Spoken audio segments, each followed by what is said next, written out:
Alright, my name is Michael Okunloro. If you're meeting me for the first time, I'm a fashion designer, a digital creator, and event host. And so, this is my daily vlog where I share about fashion business tips, outfit inspiration, and other words of inspiration to inspire you to get you going about your fashion dream or your business, or just share my experiences and knowledge in general. And today I'll be sharing with you tips on mistakes you need to avoid when you're starting your fashion business. Fashion business can be quite interesting if everything is going on well, but you can make mistakes that can cost you the future of your brand. But the good thing is that we need to learn from our mistakes and get to learn them early enough. If you have knowledge early enough about these mistakes, it is going to help you and save you a lot. But before we get into that, you know how we do it, outfit of the day. So today I'm wearing a relaxed shirt by 1219 Styles, a blue jean from River Island, and a green slippers from Morgan. And so with that, I have my outfit of the day. So, number one mistake, ignoring your customers' feedback. As we've all known that customers are the bedrock of business. They are the reason, they are the people you want to serve. Forget about your own dreams, forget about what you want from the business. Who you are in the business to serve is the customer. And so, you ignoring their feedback is going to hurt you or is going to haunt you. Getting customers' feedback should not be something you take personal, but it should be something you take as indication of if you're doing the right thing or if you're doing the wrong thing. So you want to avoid that mistake of you ignoring your customers' feedback. You listening to your customers can really help you with what you're offering to your customers in terms of your product and your service. So you want to listen to your customers' feedback to know what you're doing right and what you're doing wrong. Number two is not setting the right price. If you're in fashion business, or if you're in the business of fashion, it has gone beyond passion. This time around, it is now what brings food to your table. The future of yourself and your family lies upon this. So you need to set the right price. You need to be right with your price. You don't want to overprice and you don't want to underprice your product. And you need to be able to price in a way that you're making the right profit. Your tax is being removed at the end of the day. I'm not going to lie to you. I made these mistakes in the early stage of my own business. I would say that I started my own business out of passion, and at the same time that passion burns me in different ways because I was undercharging customers. I was not making enough profits to put back into the business to grow the business. So I kept on taking money from other ventures of mine to pump into the business, and I was not getting it back, which does not really make any sense. If you're in the business of fashion, you're there to make profits, you're there to make money. Once it becomes business, you're in it to serve people and at the same time for you to be able to make good profit. So you want to price your product rightly. You want to have enough margin. All your marketing expenses, your production expenses, the miscellaneous, everything has to be considered. So which is the reason you would need the help of professionals as well for you to be able to get it right. But I feel it is quite simple for you to go about, but you want to set the right price. Number three is you not doing your market research, identifying the gaps in the market, knowing what the market trend is going, just coming out and just believing that you're going to just do anything. See, it is a business, and let me tell you, the fashion business is a big business out there, and the same way you are passionate or the same way you're trying to thrive is the same way every other brands as well, both the big ones, the small ones are trying to thrive. So it is better for you to do your proper market research, for you to have the knowledge of what and how the industry or the market you will be operating, how it operates. You need to do market research. Number four, ignoring your brand identity. Brand identity goes beyond your logo or the color scheme or whatever you put together. It is the story, the value, the aesthetics that set your brand apart from every other brand. It is what you stand for, who you're willing to serve, the people you're trying to serve.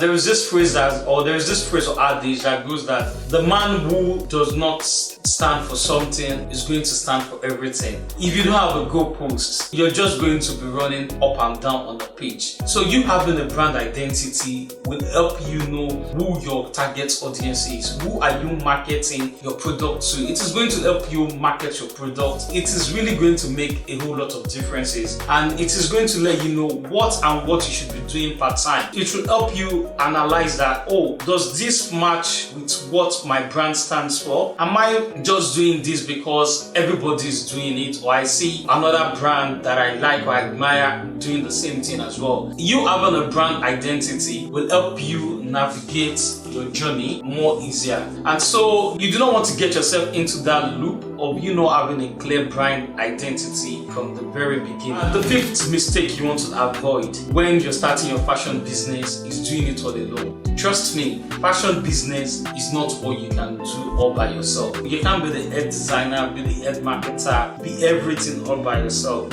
So you need to see how you can leverage on the skills of other people. You need to see how you can collaborate with other people in your own areas of weakness and bring people in, people who have the strength in your own area of weakness, and merge all of these things together. Trust me, it is not easy. You will burn out. If you're the kind of person who does not like to do the admin stuff when you're starting out, as simple as it can be, there's some people who don't like doing the admin stuff. The best thing for you to do is for you to look for someone that you can collaborate with, because the admin part is lacking or is logging off. It is going to affect the overall business. For example, I'm the kind of person who does not like to get myself involved in all of these old details of invoices, following up on customers, getting back to customers, or doing all of that. So the best thing for me is to collaborate or get a team member who I know that they are good with these things and have them do it. If you can't pay them what they deserve at the beginning, or if you can't afford to employ a full-time staff, you can then start looking at getting freelancers who can work for few hours, maybe 2 hours in a day or a certain number of hours in the week. With this is going to help you a lot, but you do not want to just overwhelm yourself with you trying to see how you're going to reach out to the customers. Then at the same time, you'll be the person coming back to sew, or you'll be the one to follow up on the tailors, or you're trying to run the marketing and all of that. I will advise you to just pick up one essential part that you know that you can't delegate into another person at the moment, and have other people collaborate or employ or hire a team member who can help you in other areas. And so that is number 5. You do not want to do it all by yourself. The number 6 mistake you want to avoid when starting your business is not considering overlooking the legal side of business. You need to pay attention to all of that, because if anything that comes to haunt the business is definitely going to haunt the growth of the business. So you need to consider the legal terms of where you're operating, or rather where your business is operating. You need to be able to understand it. And if you cannot afford the lawyer, I will advise you to have someone who can advise you to take the right direction or to take the right step, so that nothing catches you unsurprised or unaware. You need to consider the legal part of the business you're doing, what is expected of you from the government, and as well your own obligation to your customers as well. Number 7 is you not constantly planning to scale. See, once you start your business, you need to start thinking forward. You need to start thinking of how quick you're going to make it big, so it does not come to you unawares. You don't want your business to get big and you're not ready for it at the growth.